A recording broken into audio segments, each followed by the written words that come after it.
It's Monday, September 1st. Happy Labor Day and welcome to Scouting the League.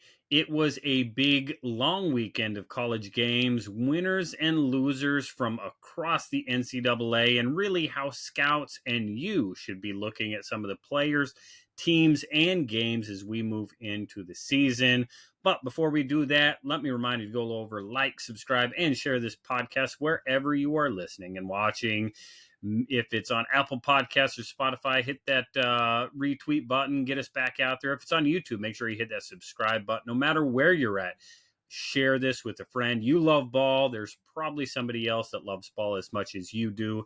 That is how we can get the word out and get as many people listening to Scouting the League as we can, and they can look inside the NFL, inside the NCAA, and really learn about scouting. Make sure you give our home and host Pro Football Insiders a follow as well. They are at pro_FB_insiders. The website, profootballinsiders.com. I, of course, am Rodrik David. Over 6 years in the NFL, spent time in pro and college with the Atlanta Falcons, as well as short time with the Tennessee Titans. I am at RightStepADV on X. rsafootball.com is my website. Co-host who you hear throughout the week, different episodes, Neil Stratton. He is at Inside the League on X. InsideTheLeague.com is his website.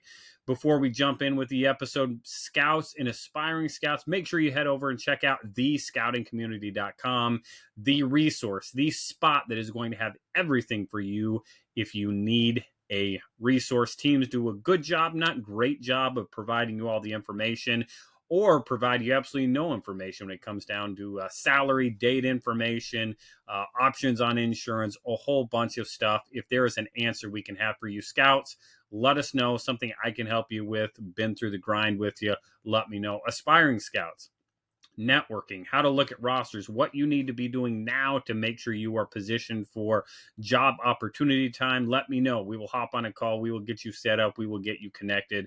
All of that is at thescoutingcommunity.com. Really excited for upcoming episodes. Tomorrow, we talk with Dane Vandernack, current scout up in the CFL, former director out in for the Raiders. We're going to talk edges. We're going to go through draft room talk with Dane. Make sure you check that one out tomorrow. Last week, it was Brian Zekis, and we were talking about a little bit of those bigger guys, defensive linemen. Really fun episode. Wednesday, we get with ESPN's Jordan Reed to talk some draft coverage.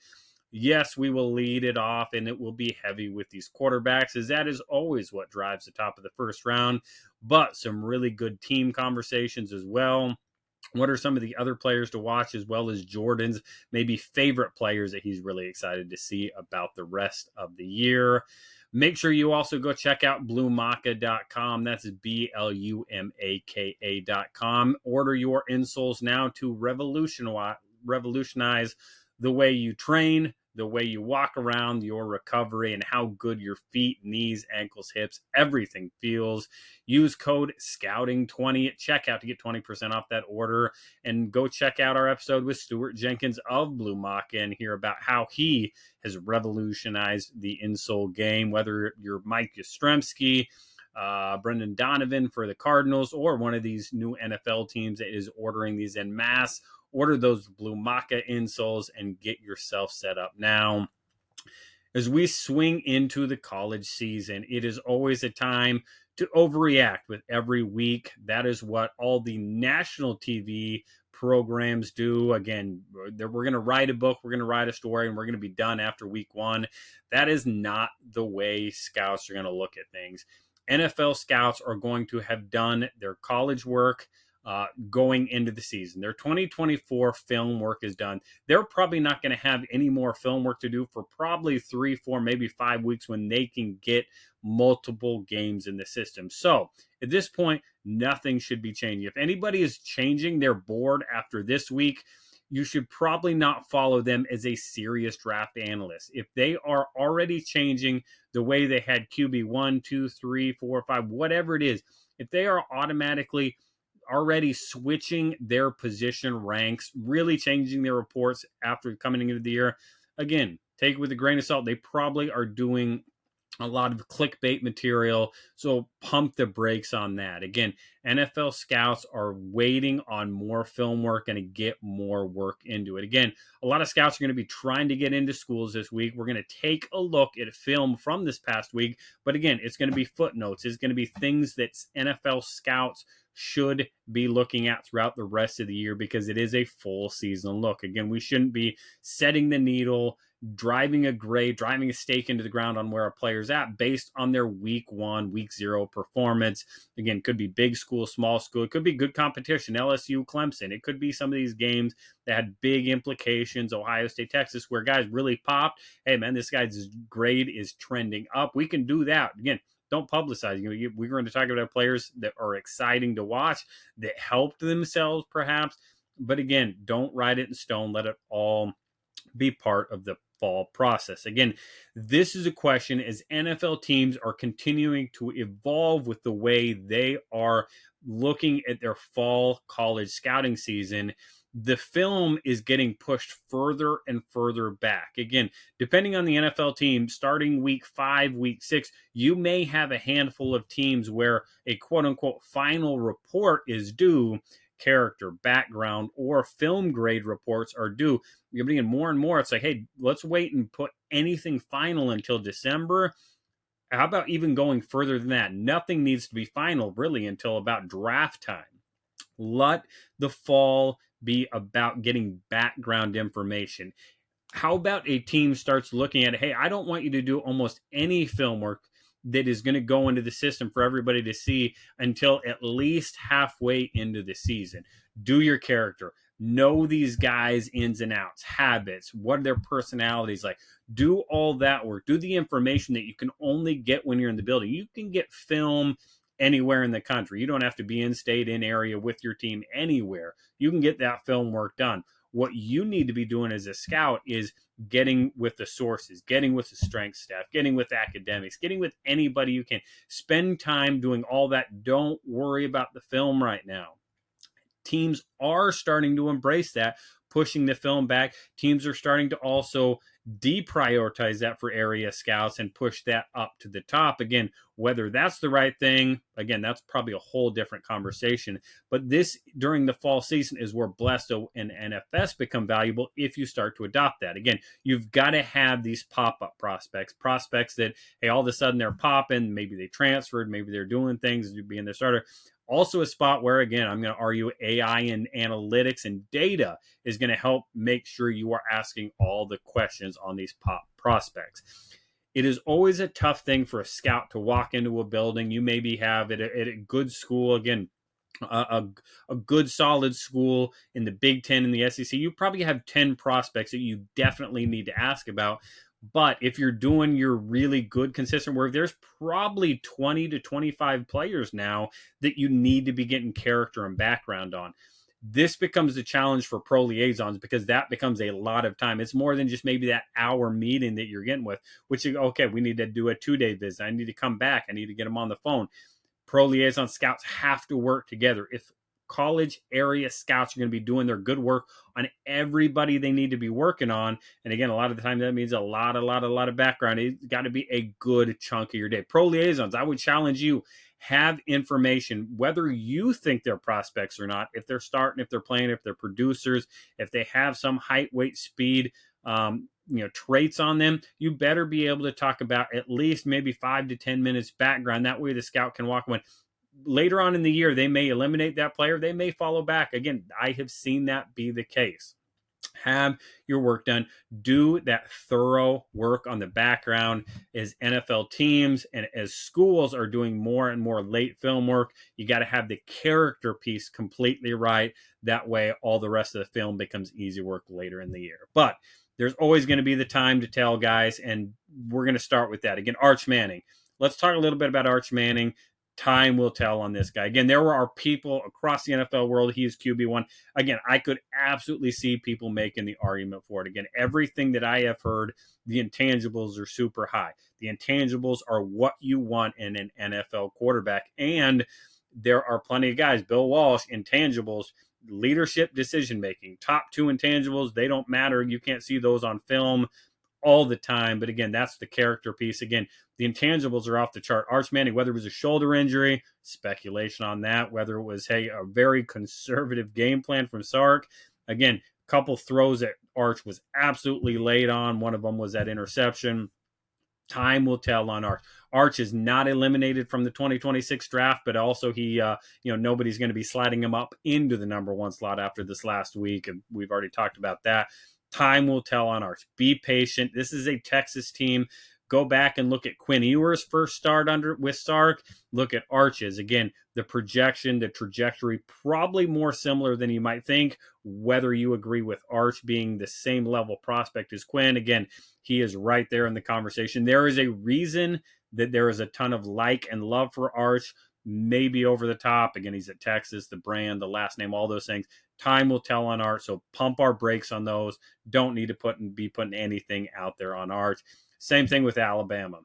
Alabama goes into Tallahassee and really kind of gets dominated, gets pushed around by Florida State. We'll talk about Florida State in a second, but they have the talent without question. And Coach DeBoer, fantastic coach. He has won everywhere he has been. Part of the reason he's been at Alabama, and has to continue to establish his culture and his program. Is it different than Nick Saban? Absolutely. Don't try to be Saban. Anybody that thinks he should try to be Saban and try to repeat that doesn't know that you can't be who you're not. You can't follow Belichick. You can't follow the great ones in football, no matter where it's at. You've got to be your own guy. You've got to be your own program. You've got to establish your own culture. Disappointing for Alabama. Certainly you wanted to come out and see him play a little bit differently. But again, the book is not written. Again, everybody, the ESPN talking heads, Paul Feinbaum, who I don't think knows football like he thinks he does. Again, Coach DeBoer is going to be fine. He's going to establish culture. I have full confidence. He's won everywhere he's been. I believe that will be the case at Alabama as well. And again, another one, Clemson, can't count them out. Again, we think about last year, Clemson. Everybody wanted to count them out early after they played Georgia. I'm not counting them out. There's a lot of really nice, good pieces they have there in Clemson, including the quarterback, who has some stuff to clean up. Again, we'll talk about what LSU did to them, what he did to the quarterback specifically. Clemson's going to be a good team. I'm going to be counting it. I'm buying on Dabo Swinney consistently. He's continued to take that program, evolved with all of it. So again, Clemson can't count them out. Going to be a bunch of players on that field that are going to be playing on NFL Sundays. On the other end of it, again, you talk about that LSU Clemson game. The quarterback Nussmeier helped himself out. Did he perhaps set himself apart as the number one quarterback in this class? Again, some people already had him there. Again, if you didn't have him there, maybe you're thinking about it now. But again, did some really good things. You saw the field command. You saw him make good decisions. You saw him put his team consistently in good spots to win down the stretch. And again, relied on the defense, did what they needed to win. Again, Nussmeier did some really good things. If you wanted to start answering questions on the way he would respond in big games this year with a lot of expectations on that team, again, he really started to do it this week. And that LSU defense, again, if there's one thing that Nuss and Coach Kelly knew, is that LSU defense is good. They got a bunch of dudes. They got a bunch of guys. If speed was there, absolutely did some really good things. Again, they consistently walked Cade Klubnik directly into the pressure. Again, bring a stun inside, force some inside pressure. Klubnik's getting out of the pocket. There we got our flash guy right in the middle of his face, forced the quick throw. And again, just a blown protection there right at the end of the game. Really well done by the LSU defense. Kind of a staple, a hallmark of all these great LSU teams has been their defense. It looks like we're going to get it back, and that's something that Coach Kelly has always done. Offensive line's going to be good. Quarterback's going to be consistent, really dominant defense. Another quarterback that absolutely, again, if he's not already your quarterback one, again, shows talent, shows flashes, shows he can be a lot of the things that the modern NFL quarterbacks want to be. Lenora Sellers at South Carolina, man, a fun player, strong, raw, development, flash. He's got a lot of really fun stuff. It's going to be really interesting to watch him throughout the year, to see continued progression, continued understanding of the game, continued understanding of what he needs to do when. Don't rely on the legs all the time. Don't just throw it out of the building with your arm, because he can do both of those things. Play the way the situation asks for. Play situational football. big question for Lenore Sellers throughout the year. Play situational football the way it needs to be done. Good things will happen. You could have a QB1 in Lenora Sellers out of South Carolina. It could be taking home a bunch of hardware. A couple more winners. Ohio State linebacker Sonny Styles, Arvell Reese. But again, we all knew about Sonny Styles. Arvell Reese absolutely on that national scene now. He'll have a decision to make come at the end of the year. The traits jumped off the film for both these guys. Huge part of that Ohio State defense really controlling the line of scrimmage. Ohio State's offense did on their side, and then Ohio State's defensive linebackers really did well, took advantage of opportunities. Both those linebackers out of Columbus, again, long line of Columbus linebackers being really good. These are probably going to be the next two. And then last big winner, Florida State, Coach Norvell. Again, people wanted to bury him last year, get him out of Florida State. Again, wasn't that long ago he was undefeated. He's got a bunch of NFL talent. What Florida State did stylistically, game plan wise, why Mike Norvell is at Florida State, one of the premier programs in the country. You saw it on display against Alabama. Go out there, dominate, play our game, do exactly what the quarterback could allow you to do. Was really, really excited to see that. Florida State being good in college football is good for college football. We certainly saw that. Any thoughts, comments, players you liked, players you thought that really jumped onto the scene, players you thought really hurt themselves? Let me know. At Right Step ADV is where you can find me. Again, don't write the book on any of these players. Keep your notes. Talked about that in one of our episodes, how important notes are. Have them date and time stamped. Put them where you need to. Drop them into Agent Live 360 if that's where you're keeping your notes. Keep your notes and go back later and find out what you thought. Hey, week 1, week 2, week 3. Don't let recency bias get into it, as our conversation with Andy Duke was a couple weeks ago last week. Don't let your outcome bias affect your decision making. Take everything as it is, as a data point, trend line, wherever it's at. Have that information. That is how you're going to continue to make good decisions. That's how you're going to have better reports, how you're going to be more credible. All those things that will make you a better scout, better football fan, and a more competent person when we start talking about all this stuff. So again, keep those notes, have all your information, and as the season goes, pay attention to everything. Watch what you need to watch, and then most importantly, at the end of the day, keep scouting.